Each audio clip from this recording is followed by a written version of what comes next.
There's a lot more interest among these state attorneys general across the country, not just with Google, but with all big tech platforms, including Facebook. And there are really two buckets of concerns. The first is that these companies have collected a lot of information about people and haven't always done the best job at protecting that data. And the second is that these companies have grown very large. And so there's an outstanding issue as to whether this is an antitrust concern for competitors around the country. But, with Google in particular, it's not just a policy consideration. It's a political one. And you alluded to the comments from the president just a few days ago, blasting Google for working with the Chinese military. That was a subtle reference to something that happened at a congressional hearing last week, where the Secretary of Defense and the chairman of the Joint Chiefs answered a question from a Republican lawmaker to that effect, saying that Google had bailed on working with a Department of Defense contract, but still had surge operations in China. But the pressure is immense on these companies, and it's likely to continue going forward. And John, that's why going back here and looking at the history of the Microsoft case in the 90s is so interesting, because it did take years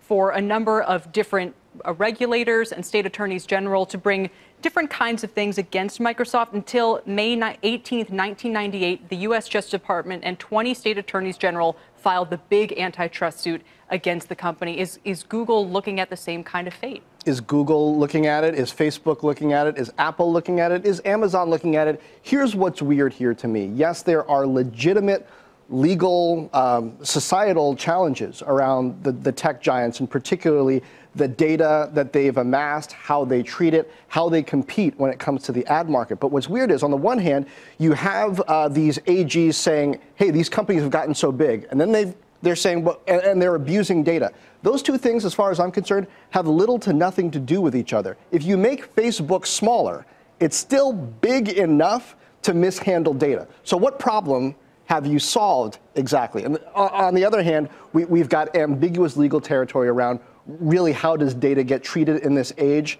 And I think it's going to take legislative action to solve that. You're right. Some kind of framework for what's okay and what's not. Tony, consumers in a lot of small examples are happy to trade things off in exchange for offering their data to somebody to say, yeah, if I'm compensated for it or I get free services as a result. There's not necessarily a lot of pushback.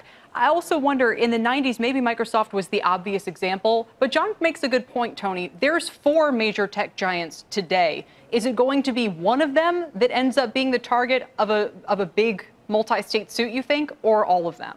Well, remember, it's some consumers understand that trade-off that you mentioned, that their data is essentially paying for the service that they're using. A lot of consumers actually don't understand that trade-off, and that's where I think a lot of these, headline-grabbing privacy controversies start, is when people wake up to what Facebook and Google are doing with their information, and in some cases, especially with Facebook, that they haven't done what they've said they've done. That's the heart of the Cambridge Analytica investigation that's playing out across the country. And that's one area where I think you should keep an eye on the state AGs. This is a group, Democrat and Republican, that has been looking into Facebook's entanglement with Cambridge Analytica.